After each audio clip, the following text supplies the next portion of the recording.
esse é mais um episódio do podcast Suburbana e já é meia-noite aqui e no norte do país, o Manaus já é, que horas são aí, gente? 10h50.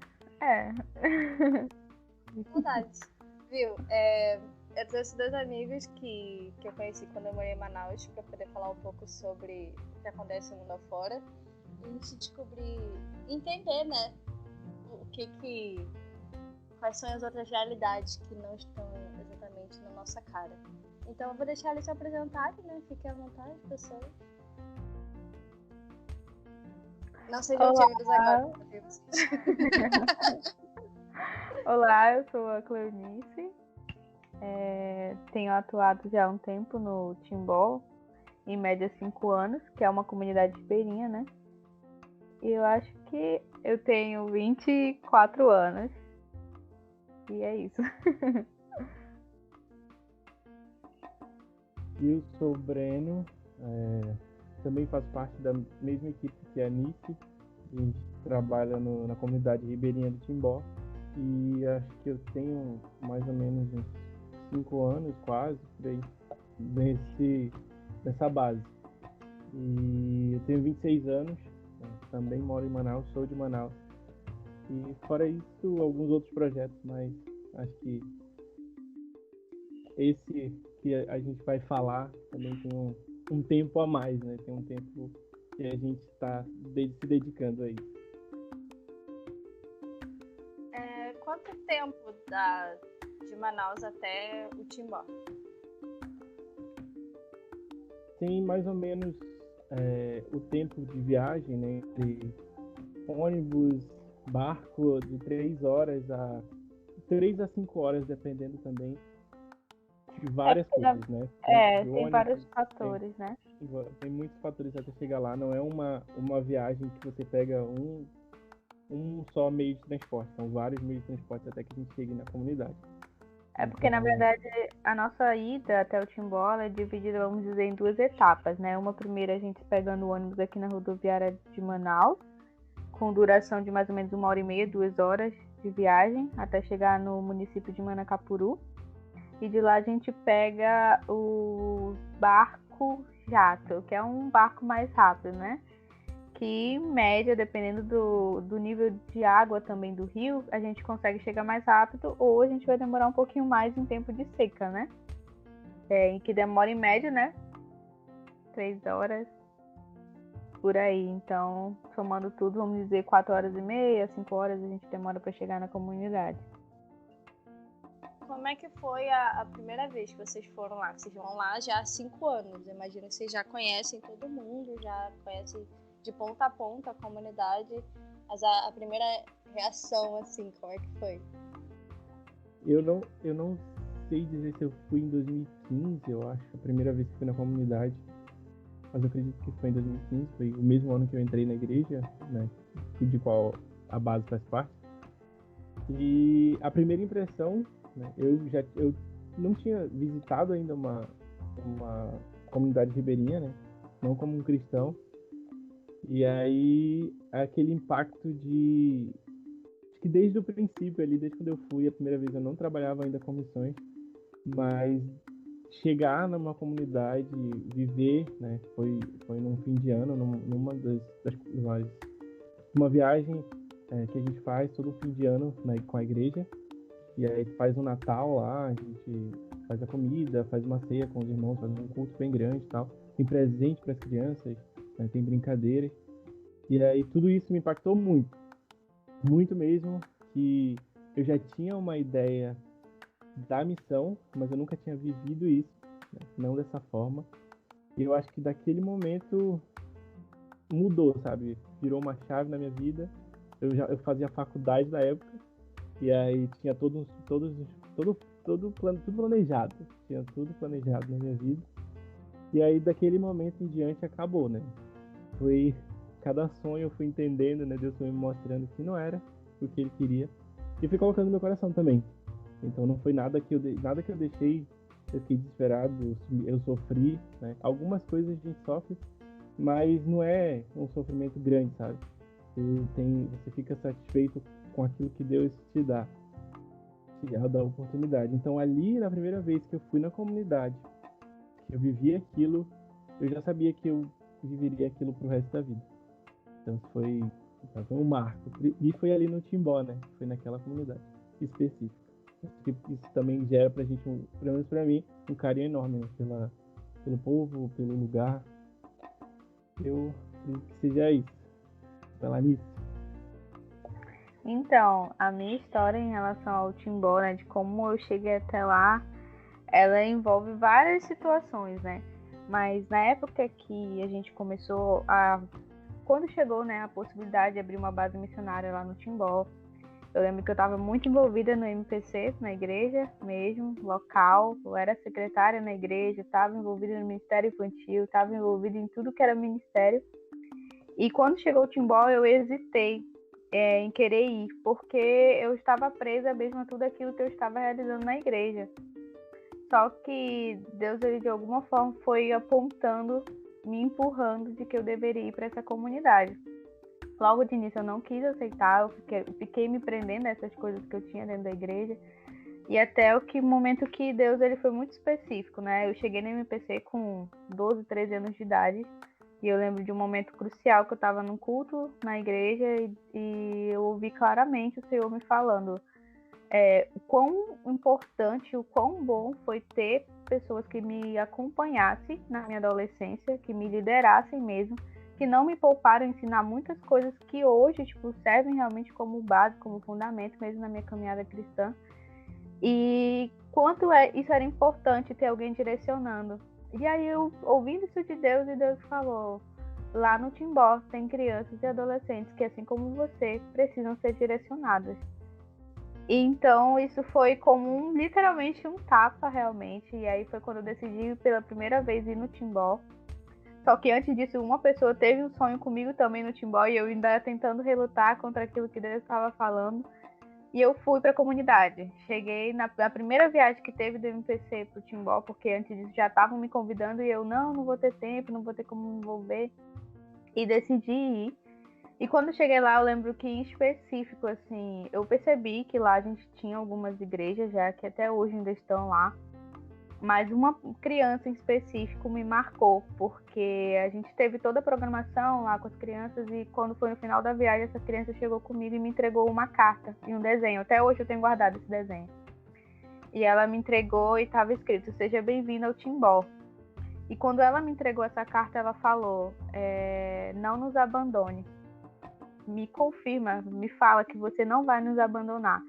Então isso para mim foi muito pesado, assim, no sentido de eu entender que Deus realmente queria que eu estivesse naquele lugar e fazendo uma criança que tinha realmente a idade quando eu realmente fui cuidada, fui abraçada realmente pelos meus líderes, da mesma idade chegar comigo e falar isso. Então foi quando eu entendi realmente que eu deveria estar naquele lugar, acompanhando e caminhando realmente com essas crianças e adolescentes.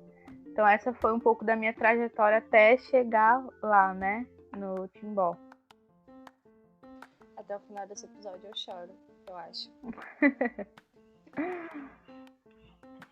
O que vocês fazem no Timbó? O que vocês faziam, que há 5 anos é muita coisa, vocês fizeram lá, né? Então, eu iniciei na base como professora no projeto do Reforço Escolar. Eu dava aula para as crianças, a gente começou assim com esse trabalho com as crianças lá. E depois eu já fui migrando um pouco para o discipulado com as adolescentes, né? E agora eu estou migrando um pouquinho mais para o discipulado com as mulheres da comunidade mesmo, mas atualmente eu estou tanto no Ministério Infantil, que a gente chama lá da base, quanto nesse discipulado com as adolescentes, mas a gente está tentando se organizar com a equipe para que a gente consiga abranger, né? Porque inicialmente a gente começou apenas com o discipulado das meninas adolescentes. A gente está abrindo agora discipulado para as outras idades, assim como para mulheres também, né? Mas a gente sempre brinca, né, Breno, que chegou na base a gente tem que fazer tudo. Então até ministrar no culto, até cantar, e a hora que eu não canto. E a gente acaba participando, não tem como. Ou você realmente, ou você está à frente, ou você está dando suporte para quem está à frente. a gente sempre trabalha realmente muito bem enquanto equipe em relação a isso, de ser um suporte pro outro. Eu tenho que hoje fazer o cultinho, então fulano vai dar o suporte. Mais específico é o Ministério Infantil e o discipulado com as adolescentes, no momento que eu estou trabalhando na base. Desde quando eu entrei, eu acho que, como a Anis falou, a gente participou de tudo já, né? Já fez tudo mesmo, tudo que tinha que fazer, até o que a gente não sabia, mas a gente estava lá, né? Tinha que fazer, era a gente. Então, mas isso não é uma coisa ruim. Você estando lá, por incrível que pareça, mesmo você na sua cabeça, sabe? Tipo, eu não sei fazer, eu não consigo fazer, eu não tenho força, eu não tenho capacidade. Na hora, assim, vai, não digo que vai que é uma beleza, mas vai bem, sabe? Até porque é engraçado que normalmente as pessoas lá não imaginam que a gente também não sabe fazer. Não é que a gente vai fazer as coisas de qualquer jeito, mas eles não vão julgar o que a gente está fazendo como a gente se julga, né? Então, para quase tudo que a gente pode fazer por eles e para eles recebem muito bem.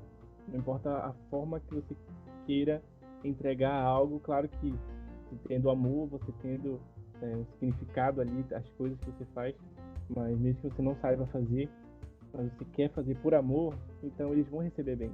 Então, isso é uma coisa que move muito a gente também, tá? E a gente consegue reconhecer isso da parte deles. Então, a gente sente isso na hora que está fazendo também. É muito bom, tudo é muito bom. Apesar de todo o trabalho, às vezes cansa das viagens e tudo, mas a gente é bem recebido e a resposta de Deus ali naqueles momentos é diferente. É muito bom. Então eu também trabalho com as crianças. A gente, além de tudo, a gente trabalha com as crianças. E a gente tem um foco bem grande com as crianças, com os adolescentes e as crianças. As meninas fazem o discipulado com as adolescentes, né? Já acompanham elas há alguns anos.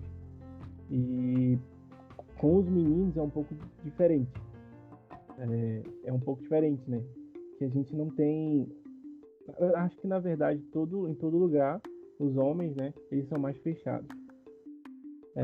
E aí, essa é uma dificuldade real lá também. Então, as crianças, os meninos, quando ainda criança, a gente consegue ter um contato, a gente consegue conversar, eles participam. Mas a partir de que eles vão crescendo, eles vão se distanciando, né? Não é uma coisa que a gente tenta cultivar, a gente tenta pedir para aproximar, a gente procura, mas é uma coisa muito cultural, sabe? Eles são bem mais fechados, os homens são mais fechados. Então os meninos eles vão se espelhando nos homens, né, e começam a se fechar um pouco mais, se afastar um pouco, né, achar que as coisas são muito de criança, né, quando a maioria das vezes não é. Então o discipulado com os meninos ele sempre foi um pouco mais difícil. Tinha sempre uma rotatividade muito grande. Às vezes os mesmos não existiam os mesmos meninos, sabe? Tinham 3 aqui num dia e no próximo discipulado eram 4 diferentes. No outro eram mais 2 que nunca apareceram lá, era a primeira vez, tá? Então sempre é dessa forma. Então quando eles vão ficando mais velhos, mais eles se afastam. Isso é uma coisa que a gente ora muito também, para que eles permaneçam, né? E tenta buscar uma forma de fazer. A gente não tem muito tempo de base, é uma base mais ou menos 5 anos, né? Mas como a gente não tem um trabalho, a gente tem um trabalho fixo, mas não é uma participação intensa, sabe? Não vivem, não, a gente não mora na base, e aí fica um pouco difícil essa conexão às vezes, né? Apesar de eles conhecerem a gente conhecer cada um deles, onde moram, mas ainda fica um pouco difícil. Então eles já ficam um pouco relutantes nessa participação, nessa interação com o discipulado. Entende? E assim, falando a respeito do discipulado, né? Um pouco do que a gente tem vivido, eu e as meninas que também são, partes que lideram também o discipulado junto comigo, que foi uma das coisas que a gente até chegou a conversar um pouco, né? Um dos tópicos que a gente queria tocar, que é a respeito da violência mesmo e abuso sexual que acontece em comunidades ribeirinhas, que é uma realidade muito triste, mas o que a gente foi descobrindo muito nesse discipulado. E às vezes as pessoas ouvem assim, tipo, discipulado é só uma reunião que a gente vai ter ali e pronto. Só que é incrível como as crianças realmente da comunidade do Timbó, eles são a nossa porta de entrada nas casas, sabe? Desde a época do reforço escolar, eu acho que a gente conseguiu essa abertura para entrar nas casas através das crianças. Eu lembro de momentos que a gente tinha aula dentro da sala de aula e a gente fazia um tempo de oração antes de iniciar. E tinha criança que chegava e falava, eu quero oração para que, por exemplo, meu pai pare de me bater, ou que isso e aquilo pare na minha casa. Então, acho que começaram a vir as queixas, sabe? E quando a gente começou o discipulado, até o momento de a gente chegar no nível de elas confiarem realmente, foi muito, muito chão mesmo, assim, de trabalho, no sentido de como? De a gente ter a reunião inicial e as meninas, tipo assim, tá tudo bem, tá tudo bem na minha casa, eu quero que ore por isso e aquilo, mas tá tudo bem. A gente até brincava, né? Que era, eu tô bem, minha mãe tá bem, em nome de Jesus, amém. Então, tipo, elas falavam muito isso repetidamente, né? E aí a gente começou a reforçar, tipo, olha, vocês podem confiar na gente, a gente vai estar aqui para orar com vocês, a gente está aqui para ajudar vocês. E a gente começou a ver essa mudança no pensamento delas, né? Lógico que elas não abriam publicamente na frente uma das outras, mas elas procuravam a gente nos intervalos das programações que a gente realiza, né? Tipo, Alice, eu queria falar com você, ou André, eu queria falar com você. André é uma outra moça da equipe. E sempre, tipo, confessando, tá acontecendo isso e aquilo, eu já vivi isso e aquilo, e vinham assuntos que, querendo ou não, chocavam e machucavam no sentido de você ficar, meu Deus, o que eu posso fazer para resgatar essa criança, sabe? E tem sido muitas coisas que a gente tem se questionado desde que a gente tem chegado na base. Eu sou assistente social também, então isso mexe um pouco mais também comigo, porque eu percebo que não é uma realidade somente do Timbó, mas é uma realidade que no interior do Amazonas, infelizmente, existe, que é essa questão da exploração sexual, do abuso sexual realmente de crianças e adolescentes, que são pais que às vezes trocam, por exemplo, a criança, vendem a criança por um dinheiro, por um gás, por uma comida, por algo que está faltando na casa deles. Então, às vezes a mãe não tem condições de sustentar todos. A gente sabe que você, né, Ana, que já mora aqui no estado do Amazonas, sabe que é uma realidade que acontece, por exemplo, de crianças e adolescentes mesmo que saem do interior e vêm trabalhar, tipo, como doméstica na casa de alguma família rica aqui no Amazonas, aqui na capital. E aí, tipo, com aquelas promessas de, tipo, você vai fazer faculdade, fazer... Lógico, tem muita família realmente que consegue, que ajuda realmente essas crianças que saem do interior para isso. Mas nem sempre todas encontram esse suporte realmente na capital. Então, é uma realidade triste. A gente já teve um momento de, tipo, aquela preocupação que fica dentro do nosso coração, né? Quando chega na comunidade, sumiu uma criança do nada, uma criança que era participativa, que estava presente com a gente, tipo, o que aconteceu? As crianças, ela foi... Viajou. Pra onde? Não sei. Ela foi pra casa não sei de quem. E nunca mais depois a gente consegue ter um contato, tipo, do que realmente aconteceu, né?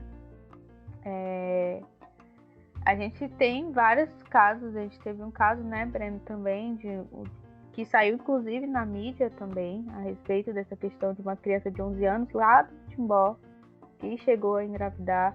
Foi uma história que chocou, mas que a gente percebe também a injustiça, sabe? E de alguma forma a gente, quanto missionários, quanto realmente pessoas que estão ali na base, a gente luta muito para que a nossa justiça própria não venha falar mais alto, sabe? Porque nesses casos a gente tem tendência de querer, vamos acabar com tudo, vamos denunciar, vamos fazer aquilo. Mas às vezes até o caminho para denunciar é um pouco mais conflituoso, é um pouco complicado, é dificultoso, é muita burocracia em cima disso. E às vezes a gente se sente, pelo menos eu não sei se o Breno ou o resto da equipe, mas eu me sinto às vezes muito impotente no sentido tipo, do que fazer nessas situações, né? É lógico que acho que desde quando eu comecei minha faculdade realmente na área de serviço social, eu percebi vários caminhos que podem ser seguidos, sabe? Para que a gente consiga realmente até mesmo combater essa questão da exploração sexual, do abuso sexual, da violência, né, lá também na comunidade. Eu acho que eu já falei muito, acho que o Breno agora pode falar também. Então, vale entender também que, como a Anice falou, que a gente tem que saber, né, como se comportar, como fazer. A gente não se cala, muitas vezes a gente fala. Claro que a gente não confronta diretamente porque é uma coisa complicada, mas a gente deixa bem claro que a gente é contra muita coisa. Porque coisas que acontecem lá, que pode ser um absurdo pra gente aqui, é um absurdo, mas na visão deles, não é. É cultural. Uma menina de 12, 13 anos, ela já, como eles falam, eles se juntam, né? Já vive como casada com um homem mais velho, de 35, 40 anos. Isso é normal para eles. A gente pode achar um absurdo, porque é um absurdo, mas é uma coisa que acontece o tempo todo, né? No interior acontece o tempo inteiro, porque são os homens que vão garantir, às vezes, o alimento da casa da mãe dessa criança, porque ainda é uma criança. Então isso acontece demais. Então a gente tem que ser, né, cauteloso na hora de falar, tentar mostrar para eles o que é certo e o que é errado, porque tem essa falta de informação, né, sobre isso em quase todo o interior. E além da questão cultural, porque eles até às vezes sabem que é errado, mas já vem isso de gerações, entende? Então é uma coisa normal. Tipo, ó, eu tenho 26 anos, aconteceu várias vezes as pessoas chegarem lá e eles perguntarem por que a gente não é casado, por que a gente não tem filhos. Isso é normal para eles, porque eles olham a gente, tipo, passou de 18, 19, 20 anos, é impossível que você não seja casado e não tenha filho. Então é uma realidade que assusta. De primeira você chega, isso é assustador, né? Isso aconteceu comigo, né? Aconteceu com outras pessoas também. Comigo também. Que a gente conhece, né? E como isso assusta, né? Porque primeiro a gente fica pensando, né? Da mesma forma que ele se assusta um pouco, mas depois a gente vai a fundo e entende que é uma coisa cultural deles e é uma coisa muito errada, é muito distorcido, né, do que deveria ser, porque um menino de 11 anos imaginar, né, uma menina de 11 anos que você precisa casar, que você precisa ter filhos logo novo, sabe, sem ter nenhum tipo de estrutura emocional e nada, né, não tem nenhum tipo de orientação, e que acontece o tempo todo, isso se torna assustador. E é um dos pontos que a gente sempre trabalha com as crianças, né? Que eles entendam que eles não precisa ser dessa forma. Que não ter filhos novo, né? Tipo, não tá errado. É uma coisa que pode acontecer, né? Que deveria acontecer. Eles poderiam esperar um tempo para se casar, entender o que é o casamento, porque a maioria deles não entende o que é isso, né? E aí é uma coisa que a gente tem trabalhado um pouco com eles. Claro que a gente não fala diretamente, porque pode assustar, eles não podem entender, mas a gente vai aos poucos acrescentando, né? Dentro daquilo que a gente tem ensinado durante esses anos. E essa questão da parada da cultura, né? Como é diferente, né? Porque os ribeirinhos têm uma cultura totalmente diferente. O que pra gente às vezes é assustador, pra eles é tipo, não, mas é normal se juntar, né? Como eles falam, se junta e acabou, já tá vivendo a vida de casado, né? Que fala.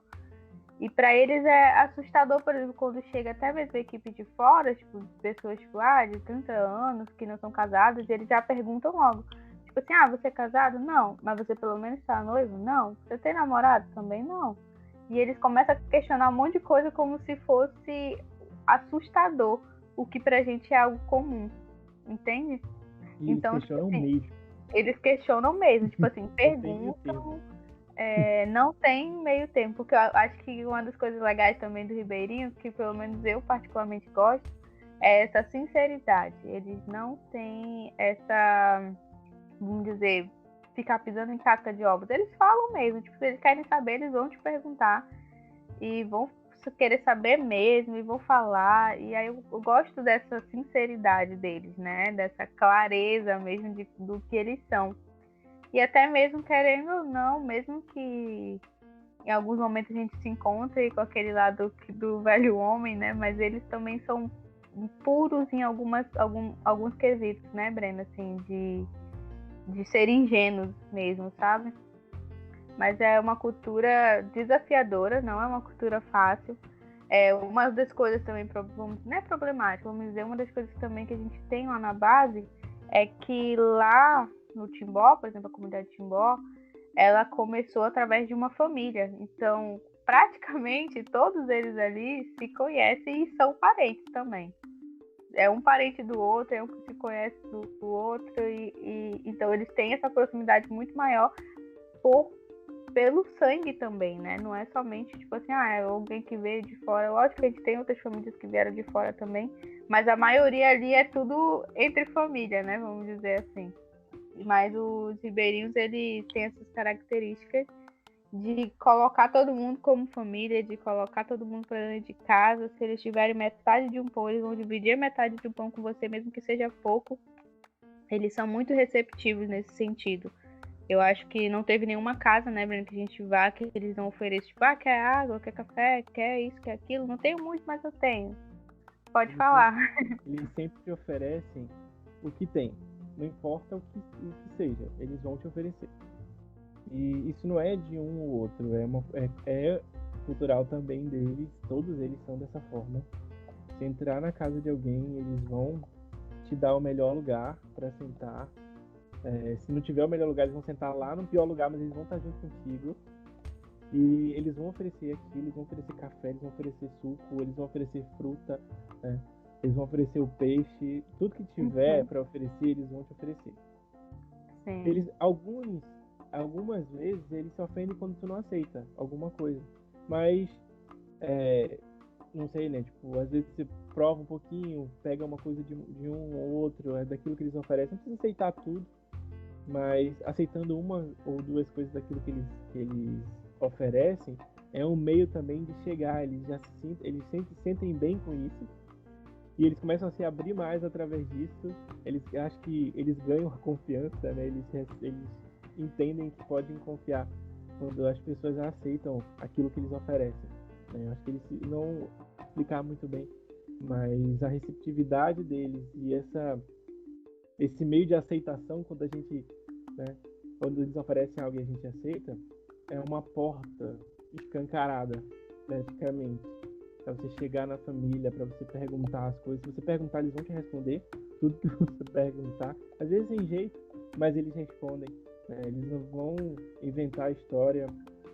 Eles podem enrolar um pouco para falar, mas às vezes pelo modo de falar mesmo. Mas eles não vão mentir para ti. Eles vão falar a verdade, eles vão dizer o que está faltando, eles vão dizer aquilo que eles receberam, eles vão dizer aquilo que eles estão passando, eles vão te pedir oração, eles sempre vão te pedir oração. E isso é muito bom. Eu creio que isso é bom, né? É um resultado bom de um trabalho de anos, não só nosso. Porque como a Anice falou no começo, tem outras igrejas lá. Quando a gente chegou já tinha outras igrejas. Não são muitas. Tinham 3 igrejas, acredito hoje que só 2 que ainda tem. Então é um trabalho não só nosso, mas existe um trabalho lá, né? Existem pessoas que estão tendo conhecimento da palavra, e isso também gera transformação. E a gente olha que não só seja o nosso trabalho, claro que seja o trabalho deles também, dessas outras igrejas, que a transformação venha, né? Com partilhar da palavra, conhecimento. E até assim, Branco, a respeito do nosso relacionamento com outras igrejas, a gente tenta deixar muito claro isso para as outras igrejas da comunidade, de que a gente não está ali para roubar membro da igreja de ninguém. A gente realmente, nosso trabalho é muito focado nessa parceria mesmo, tipo, de ser suporte até mesmo, tipo, a essas igrejas. A gente já participou de vários cultos das outras igrejas que tem lá. A gente já participou de eventos, de aniversário, de tudo que chamou a gente está lá justamente dando esse apoio aos pastores que já estão lá na comunidade há alguns anos, que moram na comunidade, inclusive, né? Tem o pastor Emanuel, né? Que mora lá na comunidade já tem um tempo. E aí a gente tenta deixar isso sempre muito claro, de olha, a gente está aqui realmente para ser uma base missionária. E aí, às vezes, tem algumas pessoas da comunidade que questionam, poxa, por que vocês não sempre fazem culto? Nossa intenção realmente não é que seja uma igreja e que vá, tipo assim, atrair toda a multidão do povo do Timbó para nossa igreja, somente a nossa igreja está correta. Não, a gente quer ser suporte às outras igrejas que estão lá, trazendo capacitação para os pastores, trazendo ensinamento também, promovendo essas reuniões. A gente já teve reunião, né, com os pastores locais também lá, e que foi uma experiência muito, muito, muito boa mesmo, porque trouxe esse relacionamento mais aproximado e não de competição ou de rixa, sabe? Mas realmente de entender que todos nós estamos ali para trabalhar para o reino de Deus, com a intenção de que a comunidade do Timbó seja realmente conhecida como uma comunidade que serve ao Senhor, que honra o nome do Senhor. Então, isso é uma das coisas que é legal também, que a gente tenta trabalhar na comunidade, é essa parceria, né? Esse suporte aos pastores locais que já tem lá na base. E aí é lógico, a gente tem algumas famílias que falam, mas eu não quero frequentar a igreja de lá, não tem nenhuma igreja, eu quero frequentar a igreja de vocês. E a gente tenta sempre reunir com essas pessoas, até mesmo fazendo culto familiar, fazendo cultos na base também, para essas pessoas que também desejam participar do culto, e a gente realiza com eles, né? A gente teve a experiência também de, falando sobre um pouco de ensino bíblico, a gente chegou a implantar o primeiro passo, né? Que é uma das escolas da Escola de Capacitação Cristã do MPC. E a gente levou o primeiro módulo, vamos dizer assim, né? Que é o primeiro passo lá para o Timbó. E foi uma experiência muito divertida, assim, muito legal de ver a curiosidade deles, tipo, de coisas que a gente trazia, eles ficavam, mas como é que é isso? E os questionamentos que iam surgindo. E eu lembro que desse período também, né, eles procuravam a gente perguntando, tipo assim, mas eu posso fazer isso, eu posso fazer aquilo? Porque eles estão acostumados com uma doutrina que vem ali dizendo tudo o que pode e o que não pode. E de repente, quando a gente traz o evangelho realmente da palavra de Deus, aquilo que é a verdade, do que a palavra traz mesmo, e eles começaram a se questionar, era alegre, era divertido ver a curiosidade, tipo, nos olhos deles, de tipo assim, meu Deus, quanta informação, eu não tô entendendo, tipo, me ajuda aqui. E a gente tentando conversar, às vezes as aulas duravam, uma aula que era para ser 1 hora, às vezes a aula durava 3 horas, porque eles estavam lá empolgados, perguntando, querendo entender mais. Então, foi uma experiência muito, muito boa, mesmo do primeiro passo que a gente teve. E o Breno quer falar, porque o Breno também se empolgou na época do primeiro passo. Então, falando da experiência dessas aulas, foi extremamente divertido e desafiador. Por quê? Além de ser aulas de ensino bíblico, né, a gente se desafiar ao ensino da estrutura de aula, era para ensinar os ribeirinhos, que tem uma linguagem diferente. Você não pode chegar com ele como você fala com alguém do que vive alguns anos numa igreja, ou poucos anos numa igreja na cidade, né? Tem coisas que eles não vão entender, tem comparações que eles não vão entender, normalmente a gente usa no nosso dia a dia. Então, o desafio maior foi transformar foi levar essa informação, esse ensino para a linguagem deles. E isso era divertido, era desafiador, às vezes a gente não sabia muito o que fazer, a gente ficava imaginando várias coisas, tentando buscar meios, né? Precisava ser algumas coisas muito visuais também, que normalmente a gente trabalha com o visual é muito mais fácil, né, de qualquer forma, mas a gente não dá, às vezes, detalhe, principalmente para adultos, né, em fazer coisas visuais. E aí isso foi legal, que a gente teve que desafiar, e eles gostaram muito de fazer essas coisas mais visuais, em desenhos, mostrar estruturas, genealogias, e isso foi muito pelo bom. formato da árvore, né? Eu lembro que a gente fez aquela aula, acho que foi da graça, não foi? Que a gente fez relacionando com elementos que eles veem na comunidade, por exemplo, a árvore, a canoa, o rio, a gente ia relacionando as coisas do dia a dia deles. E aí eu lembro muito de uma aluna específica que ela veio perguntar, mas isso, eu tava querendo entender tal coisa, eu falei, lembra da árvore? Quando eu falei a ela, agora eu entendi, foi relacionando as coisas assim, então foi uma experiência assim, sério, pra mim foi uma experiência muito legal de ver a curiosidade deles em entender mais a palavra, né? a gente realizou uma formatura com eles e teve alunos, por exemplo, que nunca receberam um certificado e eles puderam estar ali, né, pela primeira vez. Tipo, eu lembro que teve um, né, Breno, que falou, eu nunca tive um certificado. Foi muito emocionante ele dizer, meu primeiro certificado da minha vida, e o certificado era dele aprendendo sobre a palavra, então foi muito legal. Eles ficaram muito felizes, muito empolgados. Era a primeira vez, né, recebendo o certificado, então eles não imaginavam o que seria, que eles receberiam. Então, na hora que eles receberam, a felicidade deles, né, de abraçar todo mundo, de mostrar para todo mundo, e sabe, eles sentiram, a gente conseguia ver a felicidade deles, né? Foi muito bom, foi uma coisa muito legal que a gente conseguiu fazer, graças a Deus, e que deu um resultado bem legal, né? Que tiveram né? Poucos terminaram, mas a gente percebeu a dedicação e viu a dedicação que eles tinham em querer aprender, em buscar, né, tirar as dúvidas. E a gente está lá, porque dentro da realidade ribeirinha, o tempo deles acho que você vendo, é muito difícil. Eles têm o dia inteiro para trabalhar, eles têm que trabalhar no roçado, que eles chamam, né? Que são as plantações, e é por período. Tipo, tem lugar de várzea, não sei, a maioria das pessoas não conhece, mas o rio ele cobre muita parte da terra, e quando ele vai secando é o tempo que eles vão plantando. Então até que ele vá diminuindo essa parte que está coberta, né? Vai abrindo, vai virando terra, e eles têm que plantar, e eles têm que colher antes que o rio volte a cobrir a área de terra de novo. Então todo esse vai e vem do rio é um período específico, então eles têm muito trabalho dentro disso, né?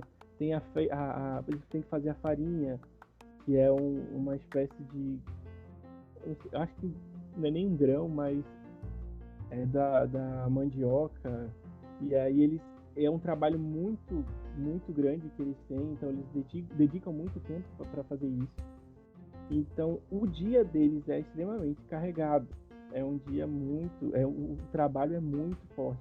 É um trabalho no sol, né, braçal o tempo inteiro.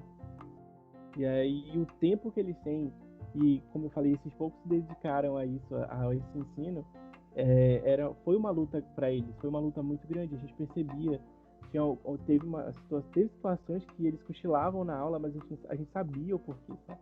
Porque eles estavam cansados, mas eles estavam ali, eles estavam presentes. E aí a gente entendia, a gente conseguiu várias vezes, teve que adiar algumas aulas, adiantar um horário, deixar para outro dia, porque eles não aguentariam pelo cansaço. Eles dormem muito cedo também, para acordar muito cedo. Então a gente tem que se adequar a esse horário sempre, né? Não só na programação da aula, mas em todas as nossas programações a gente tem que se adequar ao horário deles. Porque não é como a gente quer, né? Quando a gente está acostumado.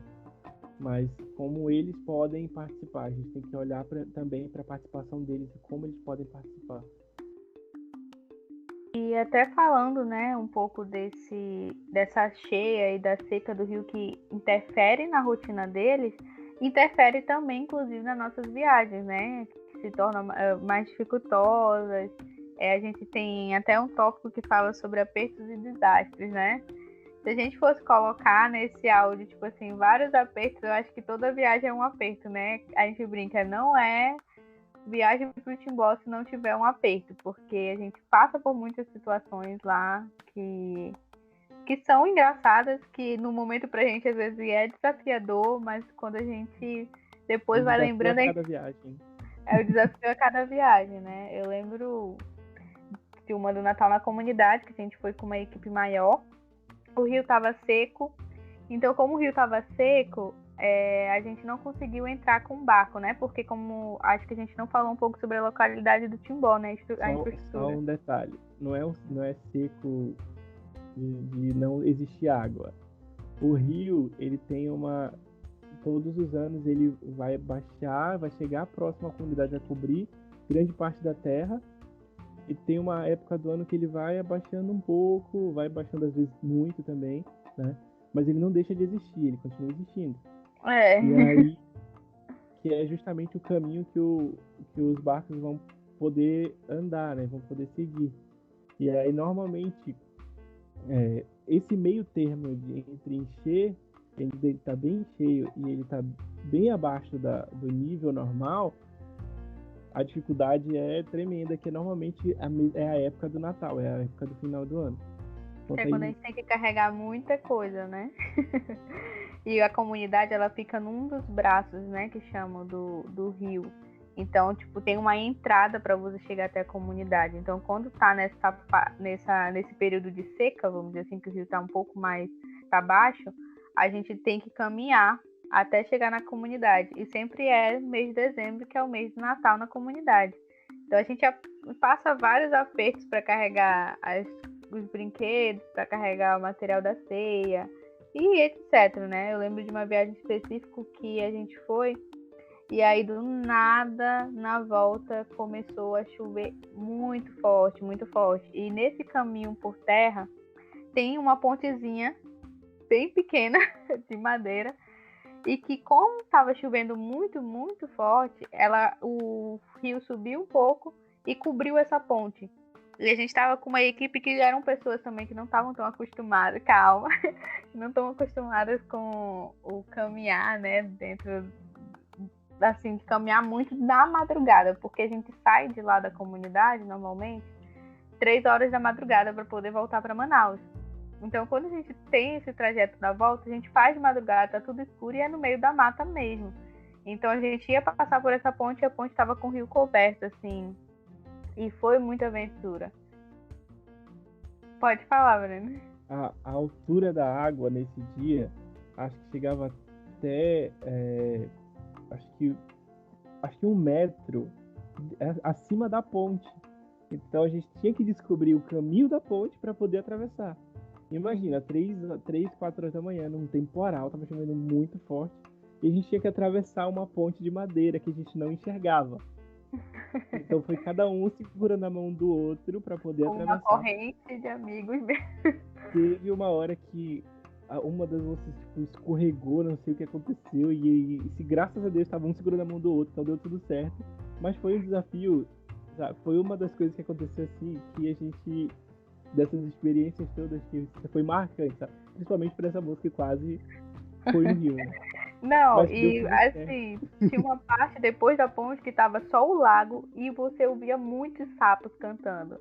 Então o desespero de todo mundo, inclusive uma das nossas pastores que tem pavor de sapo, estava na viagem e ela começou a entrar em desespero porque a gente ouvia o barulho do sapo e falou, cara, a gente vai ter que pisar na poça d'água mesmo, porque não tem pra onde correr, vamos pisar, os sapos pulando pra tudo que era lado e a gente passando no meio da poça com um monte de sapo. E teve gente que caiu na lama, gente que se sujou e foi uma doideira, porque como é descida também, assim, algumas partes lá, né? Aí tinha gente que caía e saía levando o amigo, então saía arrastando uma galera junto, então ficou um lamaçal. Sempre tinha uma queda conjunta, sabe? Uma queda em conjunto.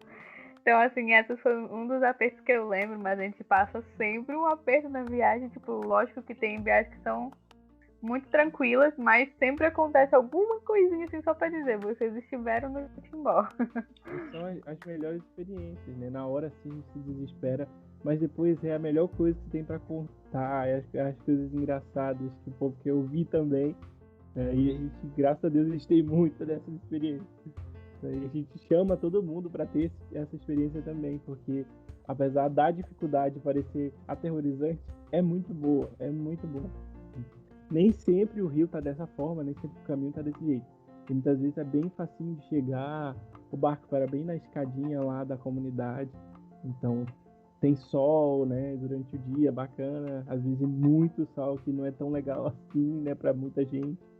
Mas tem períodos que é bem mais tranquilo mesmo. Né? Não tem temporal o tempo inteiro. Mas às vezes a gente é sorteado com esses dias de mais turbulentos, que torna a viagem difícil e muito boa também. E às vezes a gente é sorteado também com um presente, às vezes, do barco não passar, né, Breno? E a gente fica horas e horas na beira do flutuante, esperando o próximo barco, porque a gente, como não, às vezes, muda muito de horário, né? Os barcos, tipo assim, a gente depende realmente deles. E aí, às vezes, eles mudam de horário e a gente não sabe. Aí a gente acorda 2 horas da manhã, vai lá pra beira do flutuante e eles só vão passar 6 horas da manhã. E a gente fica esse período todo na beira do flutuante esperando o barco, né? Atentar mais um detalhe no flutuante. O flutuante é uma casa que flutua no rio.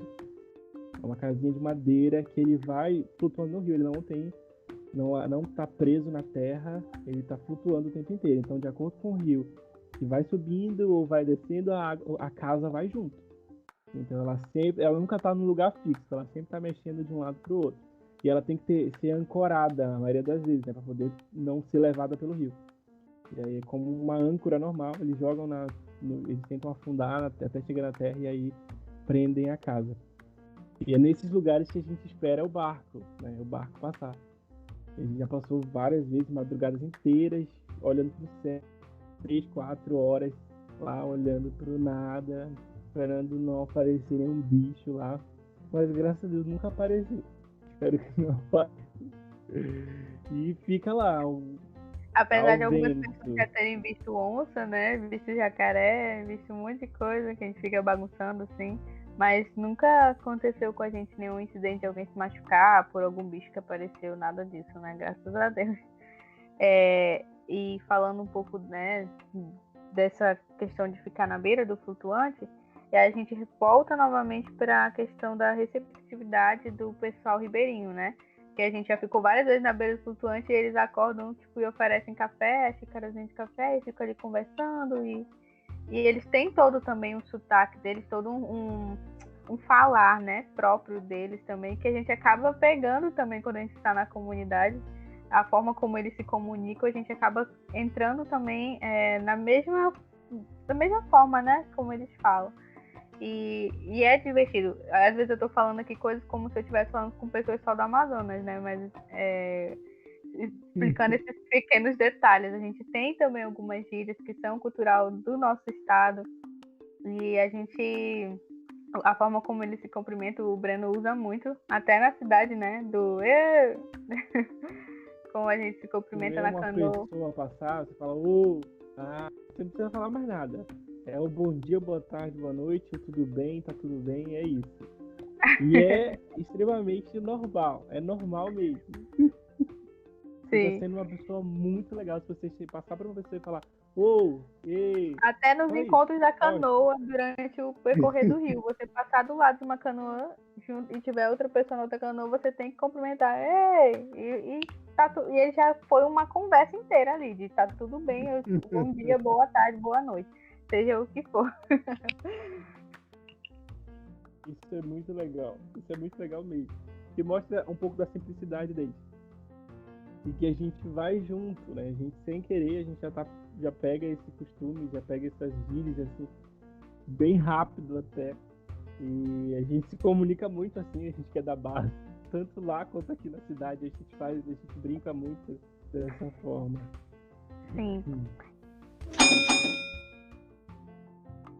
E assim, falando um pouco de como apresentar, né, o evangelho para um povo menos alcançado, as dificuldades que a gente encontra, né, Breno, assim, eu acho que é mais essa questão também de se adaptar à cultura deles, de ter que adaptar muitas coisas, tipo assim, ao que eles vivem na realidade, né? Como a gente falou do ensino bíblico, vou adaptar com coisas, tipo, da cultura deles, né? Tipo, eles trabalham com farinha, eles trabalham na roça, eles trabalham pescando, então eu tenho que trazer isso para a realidade deles. Porque se você entrar numa comunidade ribeirinha falando sobre cinema, sobre parques de diversão, sobre shopping, coisas que não é da realidade deles, é meio que sem sentido. Então a gente sempre tenta buscar trazendo algo que seja da realidade deles no dia a dia. E aí é interessante porque dessa forma a gente consegue até se conectar melhor com eles e comunicar o evangelho de uma forma muito mais fácil, né? Tudo a gente precisa adaptar, né? Tudo a gente vai precisar adaptar, tudo a gente tem que perceber qual é a linguagem. Tem muita diferença, às vezes, de um tipo de assunto que você lida com criança e com adulto, né? Isso a gente está presente em todo lugar. Então, lá, a gente precisa pensar muito nisso. Antes de conversar com eles, antes de tentar ter uma interação, de ensinar algo, a gente tem que pensar que você está falando com uma criança ribeirinha, você está falando com uma mulher ribeirinha, você está falando com um homem ribeirinho. É muito diferente de você estar falando com uma mulher, um homem, uma criança de uma cidade. Tipo, as crianças, hoje em dia, você pode falar de tecnologia o tempo inteiro, de exemplo do YouTube, de coisas que eles vivem o tempo inteiro, né? Mas lá não, tipo, lá na comunidade é muito difícil uma criança ter um celular, né? É quase impossível uma criança ter um celular. Então eles não sabem o que é um YouTube, eles não sabem o que é uma rede social. E hoje qualquer criança na cidade sabe. Então a gente usa muito exemplo hoje em dia de coisas tecnológicas e eles não têm esse acesso. Então a gente precisa ser bem raiz, sabe? Bem terra, bem plantas, bem água, né? Bem brincadeiras mesmo. Eles brincam na rua, coisa incrível de se ver hoje em dia, uma criança brincar. Eles brincam lá no barro, eles têm as brincadeiras deles, eles têm feridas, né? Ralados no joelho. Então eles vivem muito isso. As crianças, elas passam muito tempo brincando lá, tipo, tem um tempo mais livre. Além da escola, eles têm um tempo livre de brincar. Então eles brincam de verdade, não tem muito. Todos eles, as casas são muito próximas, as pessoas todas se conhecem. Então eles têm essa liberdade de estar brincando o tempo inteiro, fora o horário da escola. Então a gente tem que usar tudo isso, né? A gente precisa usar tudo isso a nosso favor. Então adaptar a nossa linguagem, adaptar o que a gente vai ensinar dentro do que eles estão vivendo ali, né? De acordo com cada idade, de acordo com cada pessoa e às vezes até com cada família. Tem famílias que elas já têm um entendimento sobre algumas coisas, tem famílias que ainda não. Então a gente precisa reconhecer e conseguir adaptar a mensagem quando a gente chega próximo deles. E nesse sentido de, por exemplo, eles brincam muito. A gente começou a desenvolver o que a gente chama de discipulado criativo, né? Que seria o quê?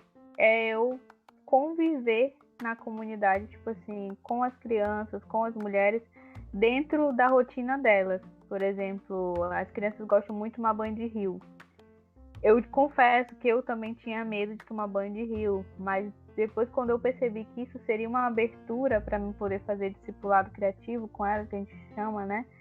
Eu comecei a fazer. Aí também tomar banho de rio com elas, a brincar na lama, pegar fruta, pegar a jambo. Eu amo jambo, gente. É uma fruta aqui da região, que é uma delícia. E subia realmente no pé de jambo com as crianças e a gente ia brincando. E dessa forma eu fui percebendo essa proximidade, né? Essa familiaridade deles conseguirem, tipo, se abrir mais, tipo, de confiar mais.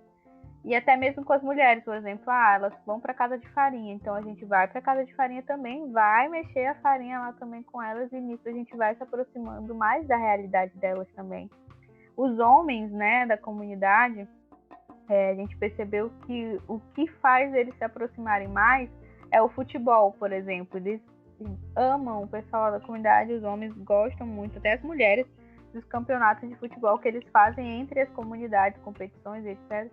E foi uma das aberturas que a gente percebeu também que seria a forma que a gente conseguiria se aproximar dos homens da comunidade. É tanto que o nosso líder lá da base, ele começou a procurar ir também jogar futebol com os homens para ter essa proximidade. Então, o que seria esse discipulado criativo? Seria justamente a gente entrar na realidade da rotina deles. É para brincar? Vamos brincar. É para tomar banho de rio? Vamos tomar banho de rio. É para plantar mandioca? Vamos plantar mandioca. Vamos fazer farinha. Vamos tomar um café. Vamos almoçar juntos. A gente já teve várias experiências de almoçar. Realmente, eu vejo como muito importante essa proximidade na rotina deles, principalmente de ir na casa deles, por exemplo, e ter uma refeição em conjunto. E como isso para eles impacta mesmo, sabe? De sentar à mesa juntos e poder compartilhar do alimento. Eu vejo que há uma beleza nisso, há um sentido nisso, no compartilhar realmente o pão com eles e como isso muda, né? Só abrindo um parênteses rapidinho de uma das experiências que eu tive, mas a gente teve uma experiência uma vez de convidar uma família para tomar tipo, um café da tarde com a gente, assim. Tava eu e mais 2 pessoas da equipe, e a gente chamou, vamos, parece aqui, a gente vai tomar junto café e tal, e come, conversa, e a gente teve esse momento. Aquilo foi tão importante para a família, que no dia seguinte eles mandaram simplesmente, eles já estavam fazendo nosso almoço, eles mandaram a filha deles lá avisar, olha, podem vir aqui, a gente fez pacu assado para vocês. Pacu assado é um peixe da região também. E fizeram um feijão, pois eles queriam, de alguma forma, servir a gente como a gente serviu a eles. Então, de alguma forma, isso impactou a vida deles. O fato de a gente convidá-los para dentro da nossa casa, eles também nos convidaram no dia seguinte para a casa deles. E foi muito legal, porque acabou que a gente já tinha feito nossa comida também. A gente levou nossa comida e eles também tinham... Foi uma mesa, assim, super farta. Foi um momento muito legal. A gente teve um tempo de compartilhar a palavra, um tempo de orar mesmo. E foi uma viagem, assim, que para mim foi muito tranquila, porque eu percebi exatamente isso. Como teve essa aproximação com a realidade dele, teve um momento de servi-los, eles entenderam que eles também deviam servir.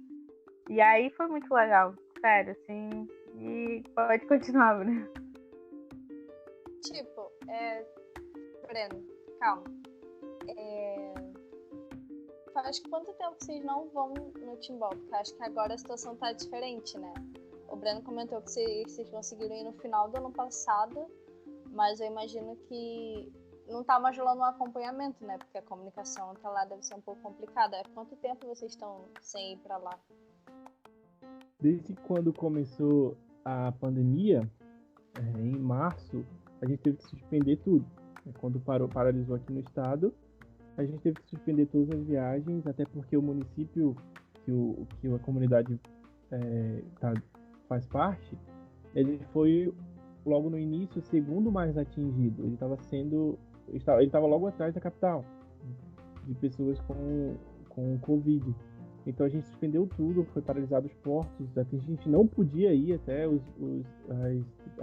a rodoviária estava fechada, os portos estavam fechados e a gente não podia ir. A gente decidiu não ir, também não tinha como chegar lá. E isso estendeu, acredito que até setembro para outubro, a gente não chegou aí nenhum desses dias, né? Passou todos esses meses sem ir à comunidade. E aí quando chegou em outubro, a gente começou a ir uma vez no mês, né? Juntou algumas pessoas na equipe, de 3, 4 a 5 pessoas, e em outubro a gente foi uma viagem, né?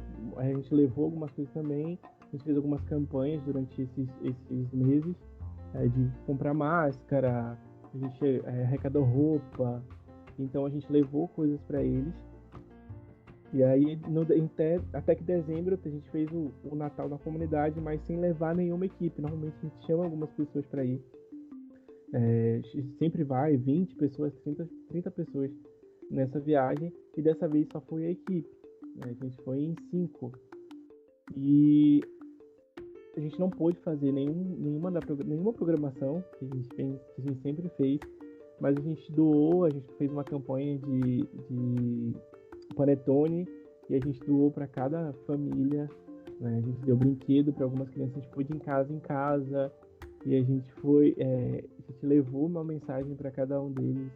Então isso a gente não passou em branco, mesmo com tudo que estava acontecendo. A gente conseguiu arrumar uma forma de chegar com eles, de comunicar algo, né? De entregar algo de coração, e muitas pessoas ajudaram a gente também nessas arrecadações.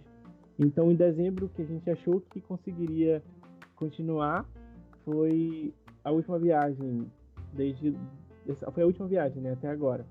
Porque em janeiro piorou tudo de novo aqui em Manaus, e aí fechou tudo de novo, né, foi o pior período até então.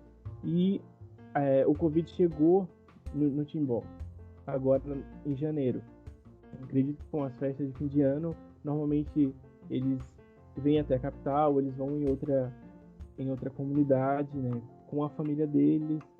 E aí eu acredito que essas viagens que eles fazem no final do ano, né, durante a virada do ano e o Natal, alguém pode ter contraído e ter passado por algumas pessoas da comunidade. Mas não foi nada grave, ninguém chegou a falecer. Algumas pessoas foram infectadas, mas todos tiveram sintomas leves. E hoje a maioria dos idosos já estão vacinados, já está uma campanha de vacinação lá também. Eles estão bem, aconteceu algumas coisas, mas eles estão bem no geral. A Anice pode falar um pouco mais sobre isso. É importante, tipo assim, a respeito da questão do mantimento alimentar deles, né? A gente entrou também nesse desespero logo no início, no março do ano passado, de como a gente vai conseguir ajudá-los se a gente não tem como chegar na comunidade. E isso foi um dos questionamentos, que é lógico que tanto eu quanto os líderes, né, que da igreja a gente teve, tanto eu por estar cuidando dessa parte social, mas a gente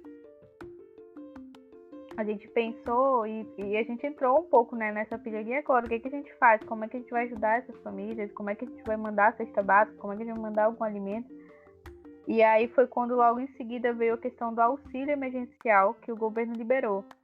Para os ribeirinhos, esse auxílio emergencial ele foi um pouco maior, justamente devido ao local onde eles residem, né? Então, assim, a gente não conseguiu mandar cesta básica? Não, mas a gente teve esse acompanhamento, sim, com as famílias. A gente tem um casal lá da comunidade, e aí você pode até perguntar, né? Ah, mas como é que fizeram esse acompanhamento? Ainda bem que, atualmente, hoje, a gente tem uma casa no Timbó que tem acesso à internet. E aí, essa casa tem esse casal que a gente tem mantido contato lá, que nos passam atualização de como estava a comunidade, se tinha contaminado, se estava... E aí eles nos tranquilizaram, assim, nesse período que a gente estava em desespero, pensando o que a gente vai fazer agora.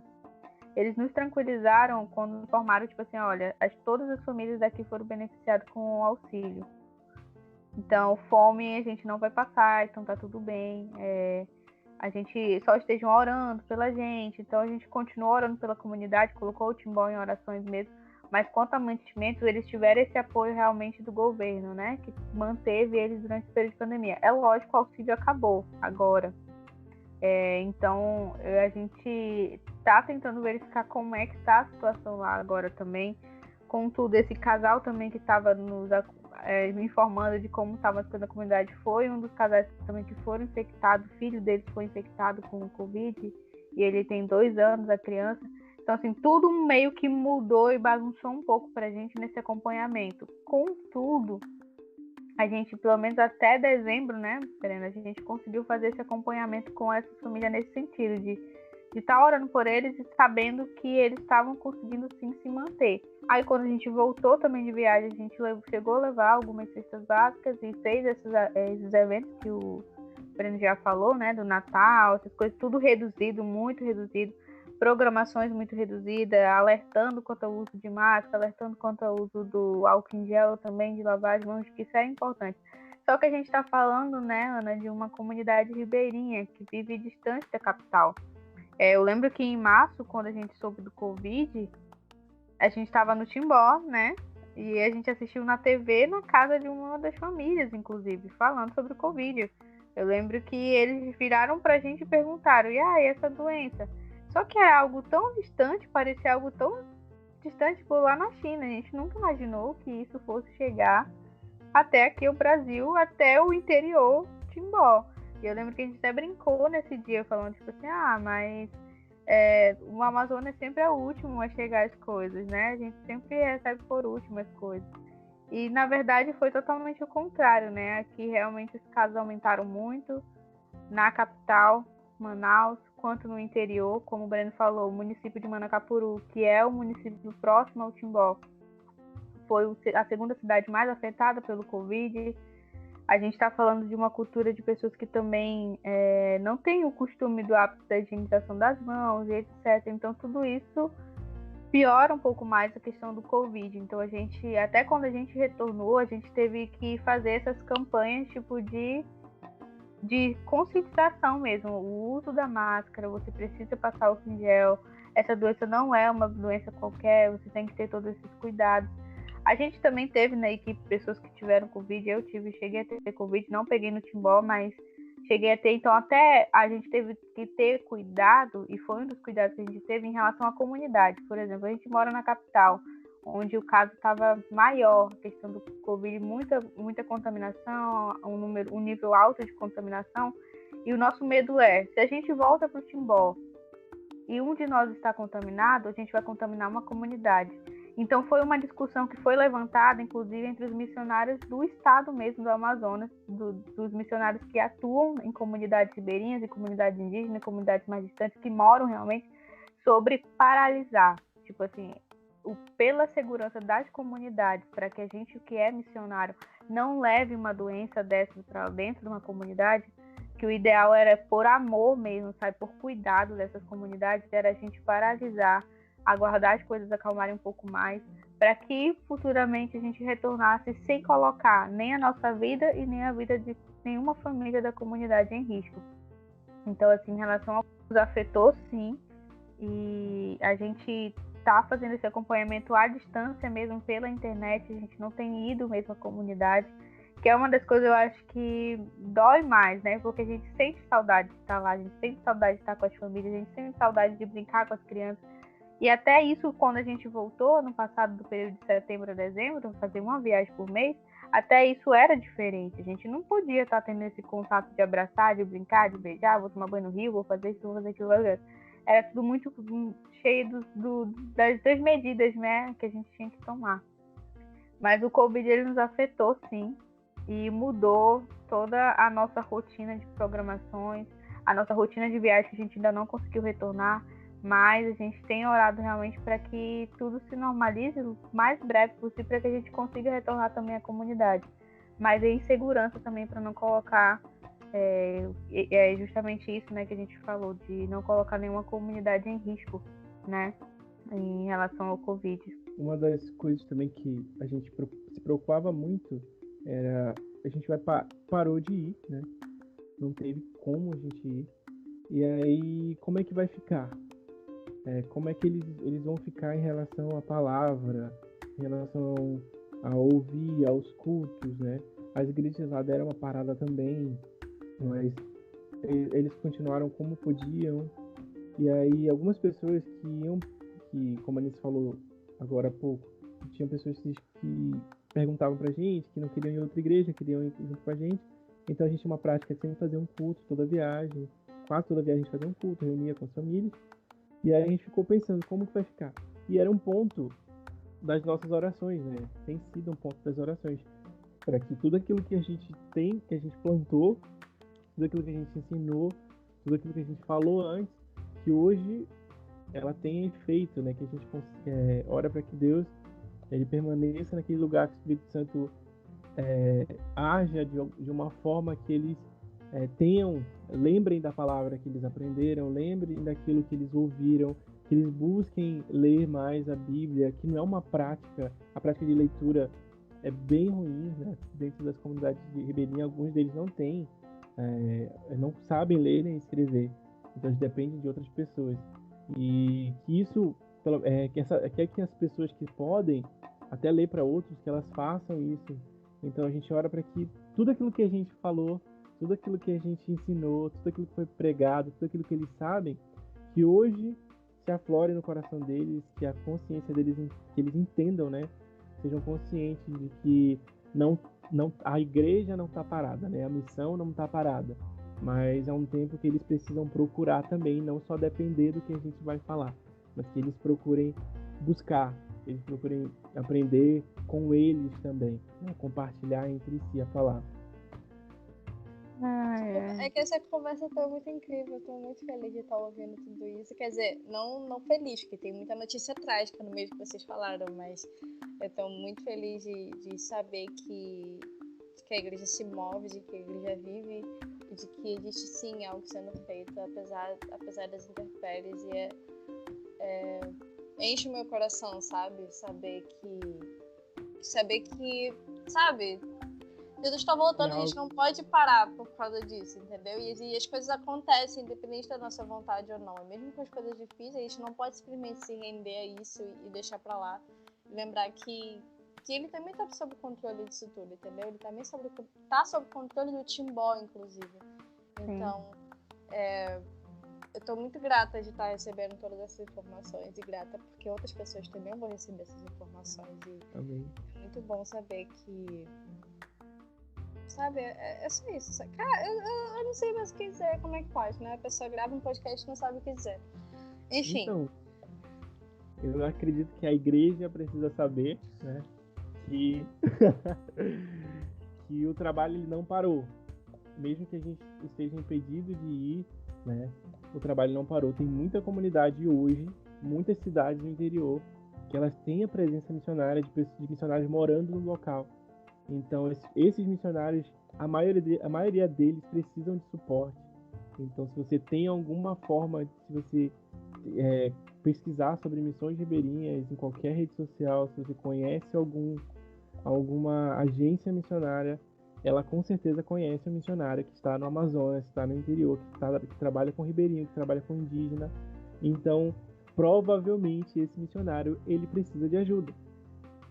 Então, uma forma de ajudar, não importa como você pode ajudar, é procurando primeiramente essa pessoa, né? Tentando um contato, orando por ele, se puder, financeiramente ajudando também. Isso é uma forma de ajudar o missionário a ajudar na missão e ajudar a encontrar mais pessoas e que Deus se revele para mais pessoas, né? Porque o missionário com saúde também, ele alcança mais pessoas, o missionário com recurso, ele alcança mais pessoas. Não se trata só do missionário, mas de alcançar pessoas, né? De espalhar o evangelho em outros lugares. Então, o convite é te procurar. Se você quiser seguir a gente também nas redes sociais, a gente tem o Instagram, Base, Paixão e Compaixão. Então, pode seguir lá. A gente tá um pouco parado esse período, mas a gente vai voltar em nome de Jesus a postar mais algumas coisas. Então, a gente conta também com a oração para que você ore pela missão no Amazonas, ou em toda a região amazônica, né, pelos ribeirinhos. Ore para que esse tempo, né, que muitas comunidades não têm recebido os missionários, para que aquilo que já foi plantado antes floresça. Para que Deus, claro que ele age o tempo todo, que ele está ali com eles, mas que cada um da comunidade, cada um dessas comunidades que recebeu essa palavra possa ser despertado e possa ter um entendimento maior de quem é Deus, do amor de Deus e de como Deus é, para que eles possam também mostrar para outras pessoas, testemunho para outras pessoas. Eu acho que no mais é isso. É isso, amém. Eu vou colocar os links na descrição das redes sociais da base. Eu ia compartilhar a rede social de vocês também, mas acho que vocês não vão querer, né? Sim, não. A gente tá lá na base, se quiser. A gente tá lá. Eu só posso falar a base. E vale lembrar que não só a MPC trabalha com o interior da Amazônia, mas existem muitos projetos que trabalham. Sim. Eu lembro que tem... Sim. Tem a MEAP, tem vários... A MEAP, inclusive, a gente tem uma das pessoas que estão em Labre agora, que era da base do Timbó, e que foi direcionada por Deus a ir para lá, né? Que é a Paulinha, inclusive, se quiserem saber mais da Paulinha, podem nos procurar também, que a gente pode estar dando informação que ela é uma missionária que está vivendo realmente no campo, né? Ela está lá ainda, Amazonas. Tá? Sim, ela está lá. Lábrea. No Rio Juruá, é isso? Rio Purus. Rio Purus. Juruá é muito rio. Então tem muitas comunidades, Não falta gente precisando falta gente pra chorar também. Outra coisa a fazer. Muito obrigada, Brena. Muito obrigada, Clarice. Vocês foram incríveis, assim. Esse podcast foi inteiramente de vocês. Eu dedico eles a todas as pessoas da Amazônia. Vocês maravilhoso, assim. Eu espero que muitas pessoas sejam alcançadas e abram os olhos, né, pra poder se tornar consciente de tudo isso que tá acontecendo. Deus é bom, sempre bom.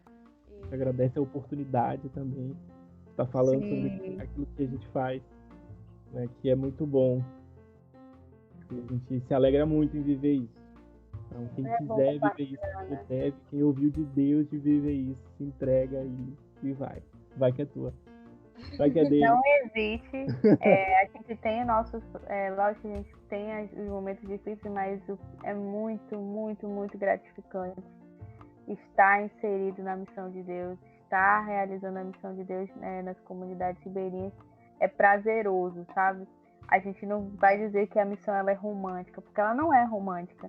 A gente tem realmente muitas dificuldades, passa muita coisa, mas no final, a gratidão em poder participar, sabe, em ser participante da missão de Deus, é um sentimento que não tem palavra mesmo, assim, sabe? Então, se você realmente está ouvindo esse podcast e você tem esse chamado realmente para trabalhar em comunidade ribeirinha, ou seja, em qualquer outros povos também, não hesite em dizer sim. Realmente se entregue, como o Breno falou, e viva para o reino de Deus, sabe? E é isso. Amém. Beijos. Tchau.